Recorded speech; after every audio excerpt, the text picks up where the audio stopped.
Glad to have them all here. But there's a group of people here that I have spent the last 2 years with that are very important to this evening. And they're my cousins and my friends from the United Kingdom. This man to the left of me is Aaron Banks. Aaron Banks was the chairman of Leave.eu. He's a believer in what he did. He put his own financial resources behind it. And if it wasn't for him, none of us would be in this room. Thank you, Aaron. The head of communications, also from Belize,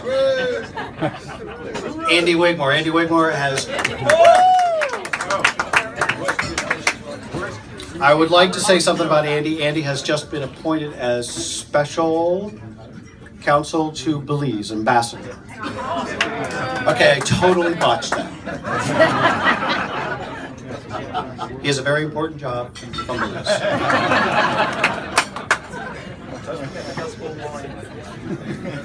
Lord Ashcroft. Also from the United Kingdom, the sparkling wine that you are drinking is from his facility, and thank you very much for shipping it up here. Appreciate it. So there, folks, there is a book that's outside. These are the bad boys of Brexit.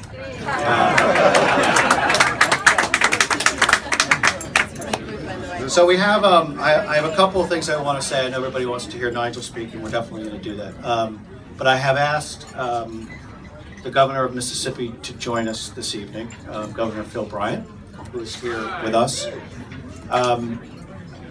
One of the great things about the jobs that we all do in politics, particularly for me, is the people that, frankly, you didn't think could ever be friends or together somehow find a way. Governor Phil Bryant is from the Mississippi Delta. Nigel Farage is from Kent in the United Kingdom. And I can tell you these two are like brothers. So, with that, Governor Phil Bryant, two-term governor from the state of Mississippi. I know that your lovely wife is here tonight, the First Lady of Mississippi. Your daughter is also here. And we're very grateful to have you, Governor, here tonight. And I'm going to turn the stage over to you. Okay, thank you. Well, good evening. Now, you got to do a little better than that. I was over there doing my Dangerfield. It's a tough crowd, tough crowd. Come on, you got the bad boys here. So there I am, sitting in the mansion one night. First Lady's with me. She's here somewhere. And we saw the news media saying there's no way that this is going to happen. This Brexit thing is ridiculous. Don't worry. The Prime Minister was saying, well, I'll resign if it passes. Be careful what you say. Yeah. Later on that evening, as we watched the returns come in, and sure enough, it happened. People of Great Britain, and I remind all of my friends here with the BBC, there's a reason they call it Great Britain. It's going to be great again. Yeah. So as I watched that, I turned to her and I said, that was Trump's first victory. And of course, as she normally does, she says, are you crazy? No, watch. This is that movement. This is something that the pollsters and the media and our friends on the left just can't understand. They have no idea. It's sort of like me getting elected governor. How in the world did that happen? Now it begins. So my staff and the guys from Breakfast were at the Republican National Convention, and somehow they ran into each other in a restaurant, also known as a bar, at very early in the morning, as they were waiting for their plane. So they came back. I was sleeping because I had to work. You know what they do? They put the old man to bed and then they go out and play. So they came in and said, look, we met these great guys, Nigel Farage and his staff and Andy and all of them, and you know, of course they had to have an American lawyer to go over there and figure that out. Put all the final points on it. But I said, well, look, invite them to Mississippi. They said, we did. So the next day the letter went out. And then at the same time, I'm inviting Donald Trump. So here's what I thought. We'll just get both of them together in the same room. I got a twofer. Oh, yeah. And we're going to make this happen. I go on a plane with Donald Trump, and I said, guess what? He said, I got Nigel Farage. He said, great, I want to see him. Will you speak tonight? And I said, oh, sure he will. I don't know. Let me check with him. Yeah, I'm not sure Nigel's up for that.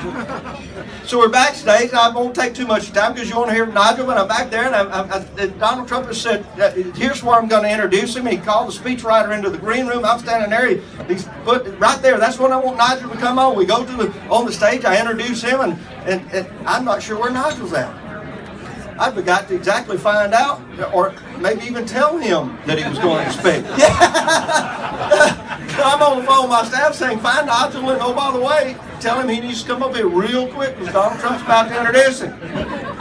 He came running in, literally, and I said, get ready, he's going to introduce you. And he said, I heard that, but I don't believe it. And about that time, he said, and my friend Nigel Farage. If you see what the video, I sort of gently put my hand on his back and motioned him forward. Go! And he nailed it.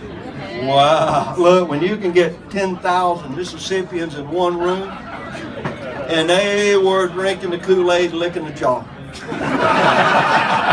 They were fired up. This man had spoke their language. They understood what he was talking about. A great movement that we saw. Then closely after that was the idea that we were going to elect a man as president of the United States that indeed was going to make America great again. He touched that nerve, that feeling that we all have of hope and pride. Is there anything wrong with being proud of your country and hoping that it will be great? Somehow people have gotten us to believe that's a nefarious motive. What this man has done is show that you can believe in your country, you can do great things, you can encourage them.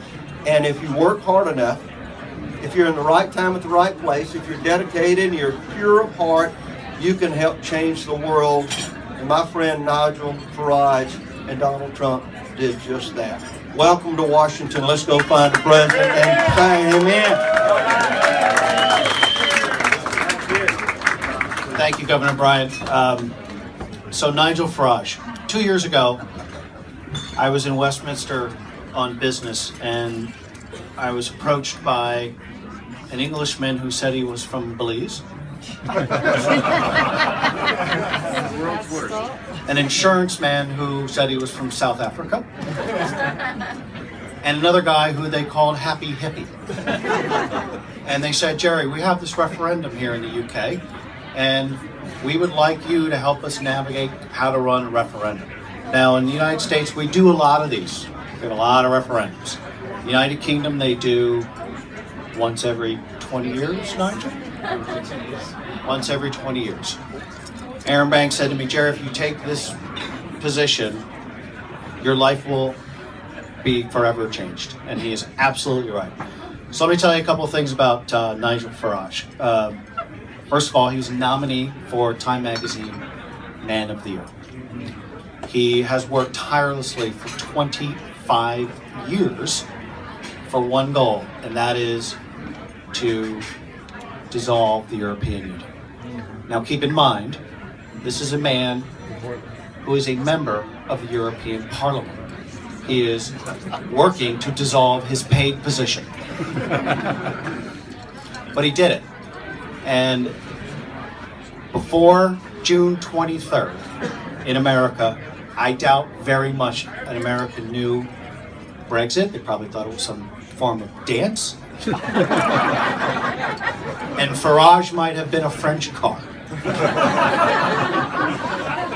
But there are two words now that roll off Americans' tongues: Brexit and Farage. And so, ladies and gentlemen, I would like to introduce to you a good friend of mine and one of the most devoted politicians that I have ever been around, Nigel Farage.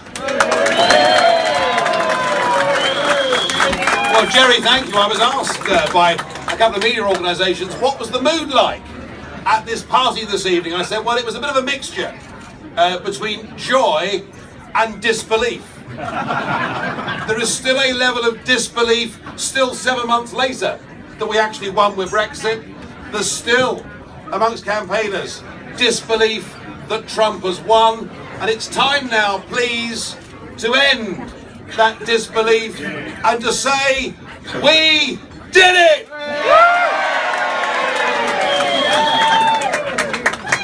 I spent most of my life in politics being regarded, I suppose, as the patron saint of lost causes. Having to spend several hours every day drowning my sorrows with English pints of beer, because that's all I ever did, if you read the British press. But I really believe this. Through most of my life, what happens in America in terms of social trends or developments, we follow 4 or 5 years later. America is the leader.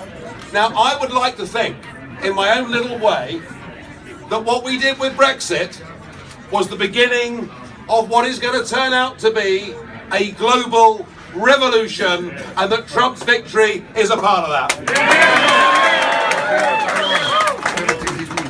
Now, I went to the Republican convention, as Phil mentioned, really for a bit of R&R, just to sort of get away from things.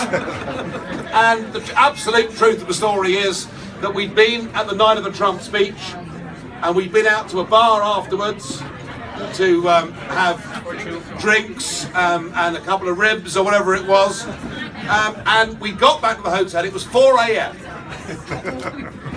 And I said to Andy Wigmore, I said, you know what? I've got a really good idea. Why don't we have just one more before we go to bed?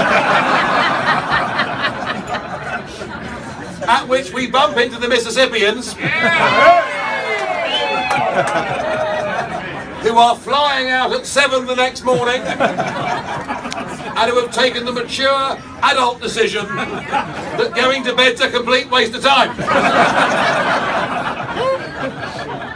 And yeah, the rest is history. I came to Mississippi, I met Phil, I think there was a degree of collusion between the governor and Banks and Co. And before I knew it, Donald Trump was saying to me, now, when I get to this bit in my speech, I'll introduce you. I said, you serious? I said, you mean you're the warm-up act? And I came back, and this is now my 8th visit, I think, back to the States since Phil I came to Mississippi. And I have to say, at times, it wasn't necessarily that easy to be helping the Trump campaign. There were 1 or 2 low moments. But I think what's exciting is 2016 will be looked at in 10 years' time. It'll be looked at in 100 years' time. It'll be looked at as a year of a great pivot, of a great change. A year when nation-state democracy reasserted itself. A year when proper, decent values reasserted themselves. And I think through 2017, much of this revolution will continue across much of what is left of Mr. Juncker's European Union. Now, I will, of course, through 2017 continue as leader of a group in the European Parliament to make my useful, constructive and helpful speeches, and you can follow those as I go. But I tell you a funny thing in life is we all fight battles in our lives, and we all, have victories, and we all have failures. The odd thing is that after our victories, normally there isn't really time to celebrate, because we're moving on to the next battle. And what we've got tonight and what we've got tomorrow is actually a chance to reflect, is actually a chance to celebrate those amazing victories of 2016. And I agree with Trump. Brexit was great, but Trump becoming the president of the USA is Brexit plus. And he was right when he called it a movement, but a movement can't exist, a movement can't flourish without a leader. And Trump is the only person I've ever met in my life who makes me feel like an introvert.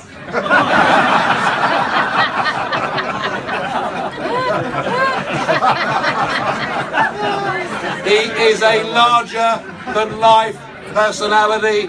When he was given the rule book for how you run for president, he tore it up, he threw it out of the window. And I guess when I look back in years to come, perhaps the greatest joy of 2016 was that realization as state after state in the Midwest went red, just to see the faces of those CNN presenters.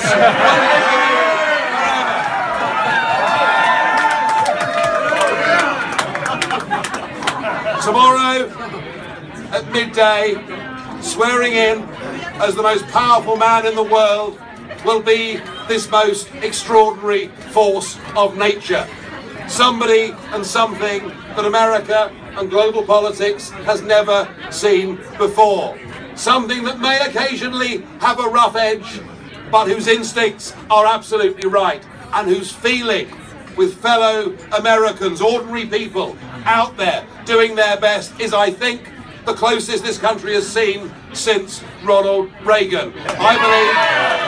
I believe he's going to make a very good president, and I'm proud to have played my part, not just in Brexit, but in helping this man become the 45th president of the United States of America. And all that is left, folks, is to have fun and have a good party. Thank